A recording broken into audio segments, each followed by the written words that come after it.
Sekarang pertanyaannya tuh, apa bener si ibu tahu akan hal ini? Dan beneran dia juga yang nulis ceknya? Hai semuanya, terima kasih telah mengklik video ini dan selamat datang kembali. Untuk yang baru mampir, kenalin aku Nadia Ayu. Bagaimana nih kabar kalian? Semoga sehat selalu ya. Dan senantiasa dalam lindungan Tuhan dimanapun kalian berada. Amin. Sebagai manusia, menginginkan hidup yang nyaman, serba berkecukupan, tentu adalah hal yang wajar. Dan untuk bisa mencapainya, kita seringkali harus melakukan usaha yang sebanding. Namun ada juga sebagian orang yang ingin mendapatkan kemewahan hidup tanpa harus melakukan kerja keras. Seperti contohnya kasus tentang pemuda asal Italia yang akan kita bahas kali ini. Demi mencukupi pengeluaran gaya hidupnya yang mewah dan enggan untuk bekerja, dia memilih jalan pintas yang sangat kejam. Lantas bagaimana kronologi lengkapnya? Langsung saja, mari kita simak bareng-bareng ceritanya.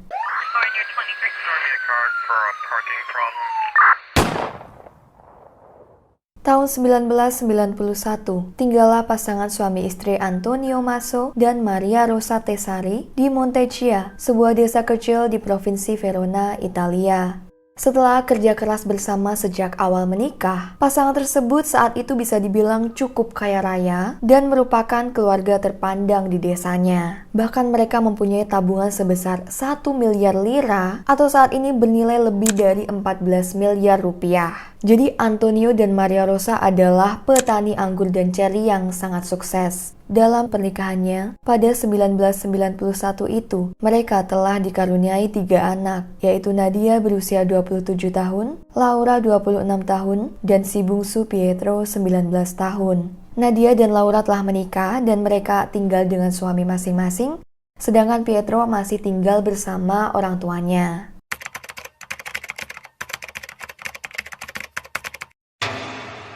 Pada malam hari tanggal 17 April 1991, Antonio dan Maria Rosa pergi ke desa tetangga untuk berpartisipasi dalam sebuah grup gereja, seperti yang rutin mereka lakukan setiap hari Rabu. Pukul 11 malam setelah selesai acara, mereka mampir terlebih dulu ke sebuah bar, rencananya untuk memberi tumpangan Pietro, namun ternyata dia tidak ada di sana. Pietro tuh anaknya demen banget keluar malam sama teman-temannya, terus minum-minum di bar gitu ya. Ya udah karena anaknya gak ada, mereka langsung pulang. Beberapa jam kemudian, sekitar pukul 2 dini hari, sampailah Pietro di rumah setelah menghabiskan waktu semalaman dengan teman-temannya. Tak lama, dia tiba-tiba saja berlari menuju rumah tetangga, menggedor-gedor pintu mereka, dan dengan histeris mengatakan, "Tolong, ayah dan ibu telah meninggal." Tetangganya pun langsung ke sana dan menghubungi polisi. Jenazah Antonio dan Maria Rosa tergeletak di ruang tamu dengan kondisi mengerikan. Pada jam setengah 4 pagi, berarti hitungannya udah tanggal 18 April ya, polisi sampai di TKP untuk melakukan investigasi. Pietro masuk mengklaim bahwa semalaman itu dia sedang di luar bersama teman-temannya dan baru pulang pukul 2 pagi. Pas dia pulang itu, tahu-tahu orang tuanya telah meninggal dunia, atau lebih tepatnya dihilangkan nyawanya. Ketika polisi mengkonfirmasi hal ini pada teman-temannya, mereka mengiyakan. Pietro juga mengatakan bahwa ayahnya bilang jika dia merasa khawatir karena selama beberapa hari terakhir, Antonio sering melihat mobil berwarna putih yang dikendarai oleh seorang lelaki mondar-mandir di rumahnya dengan tingkah laku mencurigakan. Tentu saja polisi segera menyelidiki hal ini. Siapa tahu ada kaitannya dengan tragedi penghilangan nyawa Pak Sutri Maso gitu kan. Dan akhirnya mereka menemukan mobil dengan ciri-ciri yang disebutkan Pietro, di mana mobil tersebut merupakan milik salah satu tetangganya. Dan setelah dikulik lebih jauh, ternyata tetangga tersebut, atau kita sebutnya X ya, diketahui sedang berhutang sejumlah uang kepada Antonio. Tetapi X mempunyai alibi kuat tentang apa yang dia lakukan pada malam saat Pak Sutri Maso dihilangkan nyawanya. Jadi akhirnya dia dicoret dari daftar terduga pelaku dan ya sudah, penyelidikan X berhenti sampai di situ. Hipotesis tentang perampokan tidak berlaku dalam kasus ini. Sejauh penyelidikan polisi, mereka menduga bahwa pelaku murni hanya berniat menghilangkan nyawa pasangan suami istri Maso karena tidak ada barang yang dicuri. Anehnya, juga tidak terdapat bukti bahwa rumah tersebut telah dimasuki secara paksa. Pada tanggal 19 April, 2 hari setelah meninggalnya Pak Sutri Maso, manajer bank setempat, bank tempat keduanya menabung, menelpon Laura untuk menginformasikan bahwa terdapat transaksi mencurigakan di rekening orang tuanya, yaitu Maria Rosa telah menulis cek sebesar 25 juta lira atau kalau sekarang sekitar 352 juta rupiah. Semoga hitungannya benar, yang ditujukan dan telah dicairkan oleh teman Pietro, yaitu Giorgio Carbonien. Laura kemudian mendatangi kepolisian dengan Pietro untuk melaporkan bahwa telah terjadi hal yang tidak beres. Selama pertemuan tersebut, Pietro sempat marah tuh di kantor polisi. Dia bilang pada kakaknya buat nggak usah ikut campur, dan Pietro juga menjelaskan bahwa cek tersebut memang benar ditujukan untuk temennya karena temennya ini lagi butuh uang banget, jadi mau dia pinjemin. Sekarang pertanyaannya tuh, apa benar si ibu tahu akan hal ini? Dan beneran dia juga yang nulis ceknya? Tak lama, di rumah keluarga Maso, polisi yang meragukan pernyataan Pietro menemukan sebuah buku catatan tua. Dan anehnya, pada halaman terakhir buku tersebut terdapat tanda tangan Maria Rosa yang ditulis beberapa kali. Jadi kesannya tuh kayak lagi latihan bikin tanda tangan gitu. Polisi mencurigai seseorang telah berusaha melakukan pemalsuan, ya tak lain salah satunya adalah pemalsuan cek tadi. Malam harinya di tanggal yang sama, polisi sekali lagi menginterogasi Pietro dan mendesaknya untuk mengaku bahwa dialah yang telah melakukan pemalsuan cek. Dan tanpa disangka, Pietro mengiyakan bahwa dia yang telah melakukan pemalsuan itu dan selanjutnya mengaku bahwa dialah yang telah menghilangkan nyawa Antonio dan Maria Rosa, tapi katanya dia tidak melakukan perbuatan itu sendirian, melainkan dibantu beberapa temannya. Langsung ngaku saat itu juga dia, tanpa banyak alasan. Nanti kita bahas siapa aja temennya itu. Sekarang aku ceritakan dulu tentang latar belakang, serta motif si Pietro menghilangkan nyawa orang tuanya. Pietro Maso bisa dibilang adalah pemuda yang suka hidup mewah, namun alergi untuk bekerja. Pada tahun ketiga SMA dia keluar dengan alasan gak mau lagi sekolah. Setelah itu dia sempat bekerja di supermarket, namun dalam waktu beberapa bulan dia keluar dari kerjaan tanpa alasan yang jelas. Nah dari situ Pietro sempat melakukan beberapa pekerjaan lain, namun endingnya tetap sama. Kayak selalu gak betah gitu di tempat kerja. Pietro Maso juga enggan bekerja di kebun milik orang tuanya. Yang dia inginkan hanyalah menghabiskan waktu dengan teman-temannya, main, pergi clubbing dengan para wanita, dan menikmati hidupnya. Saat di bar dia seringkali mentraktir teman-temannya minum, serta hobi berbagi dengan uang taruhan yang cukup besar. Duitnya itu dari siapa? Ya dari orang tuanya. Pietro tahu bahwa suatu saat dia akan mewarisi kekayaan orang tuanya. Namun saat itu, Antonio dan Maria Rosa bisa dibilang masih muda dan juga segar bugar. Sedangkan Pietro tidak mau menunggu waktu sangat lama sampai orang tuanya sudah lanjut usia lalu meninggal untuk mendapatkan uang warisannya. Terlebih lagi, uang warisannya itu kan nantinya juga harus dibagi sama kedua kakaknya. Akhirnya, Pietro memutuskan bahwa dia tidak mau menunggu lama sampai orang tuanya tua dan meninggal buat dapat warisan, dan dia juga tidak mau membagi warisan tersebut. Sehingga terbesitlah rencana jahat di kepalanya untuk menghilangkan nyawa Antonio dan Maria Rosa agar bisa segera mendapat harta warisan mereka. Motif perbuatannya adalah keserakahan. Pietro tidak menghilangkan nyawa orang tuanya sendirian. Dia telah dibantu oleh beberapa teman dari tongkrongannya. Temannya yang pertama, Giorgio Carbonien, yang seperti aku ceritain tadi pernah menerima cek palsu. Kedua ada Paolo Cavazza, dan teman ketiga sekaligus pelaku yang masih di bawah umur, Damiano Burato. Ketiga pelaku tersebut berasal dari daerah yang sama dengan Pietro, yaitu Montecchia. Mereka setuju untuk membantu Pietro setelah pemuda itu berjanji akan membagi uang warisannya kepada mereka setelah berhasil. Uang warisannya gak mau dibagi sama kakak-kakaknya, tapi kalau sama temennya malah mau ya. Pietro, Giorgio, Paolo, dan Damiano ditahan pada tanggal 20 April dan mereka mengaku telah merencanakan penghilangan nyawa kepada orang tua Pietro semenjak 3 bulan sebelumnya.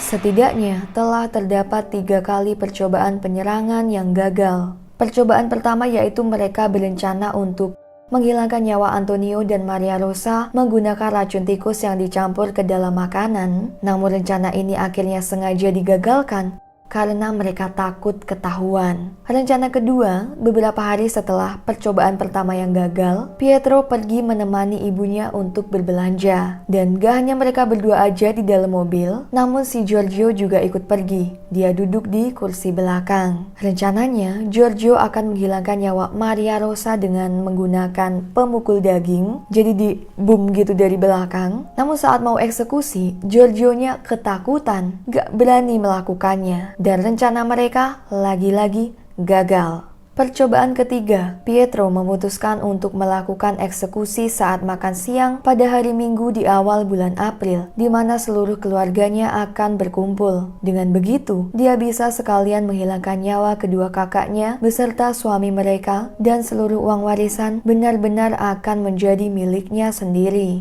Dalam rencananya, Pietro akan membakar rumahnya. Namun sekali lagi, dia harus menggagalkan rencananya karena ternyata salah satu kakaknya membatalkan untuk ikut makan siang waktu itu. Pietro tak bisa mengulur waktu lebih lama lagi karena dia takut orang tuanya akan segera tahu pemalsuan cek yang telah dilakukannya yang ditujukannya pada Giorgio. Maka dari itu, mereka harus meninggal sebelum kejahatan Pietro ketahuan. Rencana baru pun disusun. Jadi itu ceknya udah ditulis dan juga dicairkan sebelum orang tuanya meninggal. Namun pihak bank belum menginformasikan hal ini dan orang tuanya juga belum tahu. Pada malam hari tanggal 17 April 1991, Pietro, Giorgio, Paolo, dan Damiano memutuskan untuk melakukan eksekusi di hari itu. Keempatnya berkumpul di sebuah bar, lalu pergi ke rumah Damian untuk mengambil perlengkapan yang akan digunakan dalam memuluskan kejahatan. Kemudian mereka bergegas menuju rumah Pietro. Sama seperti percobaan sebelumnya, ketiga teman Pietro merasa ketakutan dan ragu. Namun dia memaksa mereka dan mengatakan jika mereka telah kehabisan waktu. Bagaimanapun juga malam itu harus berhasil. Setelah sampai, mereka mematikan listrik dan menyiapkan peralatan berupa besi, kayu, serta beberapa topeng yang akan dipakai saat eksekusi biar muka mereka nggak ketahuan. Dari keempat pelaku, Pietro sendirilah yang tidak memakai topeng dengan alasan dia nggak bisa lihat jelas kalau pakai topeng. Setelah itu, mereka menunggu Antonio dan Maria Rosa pulang dari pertemuan gereja. Dan saat pasutri masuk sampai, terjadilah penghilangan nyawa tersebut. Dalam aksi ini mereka semua menggunakan pemukul dan tidak ada yang menggunakan pisau ataupun senjata api. Setelah berhasil menghilangkan nyawa Antonio dan Maria Rosa, mereka menutupi tubuh korban dengan kain dan segera membersihkan diri. Keempatnya lalu pergi ke sebuah klub malam di Verona. Next, pada pukul 2 hari di tanggal 18 April, Pietro pulang dan aktingnya pun dimulai. Kita memang sudah tahu alasan Pietro menghilangkan nyawa orang tuanya adalah agar bisa menguasai warisan mereka. Pertanyaan selanjutnya, tetap aja kok ada orang yang mampu melakukan hal ini? Ditambah korbannya tak lain adalah orang tua sendiri. Pada tanggal 7 September 1991, menurut psikiater yang juga konsultan wakil jaksa yang bertugas mengevaluasi para pelaku, Vittorino Andreoli, dalam pernyataannya, Pietro Masso, Giorgio Carbonin, dan Paolo Cavazza melakukan kejahatan secara sukarela dan sadar. Dalam evaluasi tersebut, Damiano nggak termasuk ya. Dia kan di bawah umur. Jadi penjaranya khusus buat anak di bawah umur, gak dibarengin sama ketiga pelaku yang lain. Jadi pemeriksaan segala macamnya tuh juga sendiri. Nah, Vitorino dalam laporannya menuliskan bahwa Pietro mempunyai gangguan kepribadian narsistik dalam tingkat ringan hingga sedang, di mana gangguan tersebut diperparah oleh lingkungan tempat dia tinggal. Bagi Pietro, orang tuanya hanya dianggap sebagai objek. Bahasa kasarnya tuh, mereka hanya sebuah tempat di mana dia bisa mendapatkan uang atau mendapatkan yang dia mau lah pokoknya. Jadi seolah-olah nggak punya perasaan gitu ya. Ini kira-kira penjelasan bagaimana dia bisa tanpa rasa bersalah menghilangkan nyawa orang tuanya. Sementara untuk Giorgio, dia mempunyai gangguan kepribadian dependen tingkat ringan, dilihat dari ikatan pertemanan yang dia bangun dengan Pietro. Intinya si Giorgio ini kayak gak punya pendirian gitu, dan selalu ikut-ikutan apa yang orang lain lakukan atau suruh. Dalam hal ini orang lain tersebut adalah Pietro, jadi makanya dia mau aja diajak melakukan kejahatan itu. Sedangkan Paolo dinilai normal atau tidak mempunyai gangguan kepribadian apapun, niatnya ya pengen ikut aja, karena lumayan bisa dapat uang banyak mungkin. Sebagai catatan, orang-orang dengan gangguan kepribadian yang aku sebutin tadi gak selalu akan berujung melakukan kejahatan atau bahkan penghilangan nyawa ya. Balik lagi ke diri masing-masing dan faktor lingkungan yang mempengaruhi.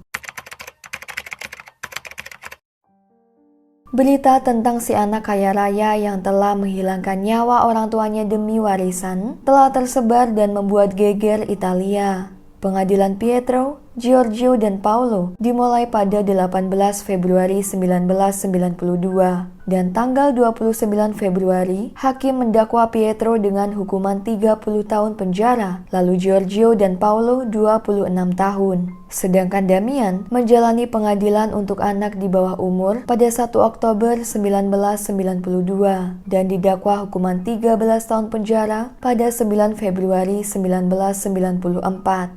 Sementara itu, Pietro Masso akhirnya mendapatkan keringanan hukuman dan dibebaskan secara bersyarat pada tahun 2013. Saat ini dia tinggal di desa dekat rumahnya dan bekerja sebagai petani. Pietro berkata bahwa dia telah bertobat dan bersiap untuk melanjutkan hidup lepas dari masa lalunya. Meskipun begitu, kehidupannya tak lepas dari kontroversi. Di tahun yang sama setelah bebas, dia merilis buku berjudul Il Male Ero Io atau Iblis Itu Adalah Aku yang ditulis oleh Pietro bersama penulis Italia Raffaella Regoli. Buku ini menceritakan tentang kejadian penghilangan nyawa yang telah dia lakukan pada orang tuanya. Setelah dibebaskan, dia juga seringkali muncul dalam banyak stasiun TV. Sekali lagi untuk membicarakan tentang kejahatan yang telah dia lakukan. Jadi itu tadi kisah mengerikan yang harus dialami oleh Antonio dan Maria Rosa, meninggal di tangan anaknya sendiri. Gak bisa berkata apa-apa sih. Udah dirawat dan dibesarkan dengan cinta oleh orang tuanya. Si anak kelakuannya malah bikin geleng-geleng kepala. Menurut kalian bagaimana tanggapannya atas kasus ini? Silahkan komen di bawah ya. Anyway, sampai sini dulu cerita kali ini. Dan terima kasih banyak telah menyimak. Buat yang belum subscribe, ayo subscribe dulu. Dan jangan lupa tonton video-videoku yang lain ya. Stay safe and healthy, aku Nadia Ayu dan sampai jumpa di video terbaru selanjutnya.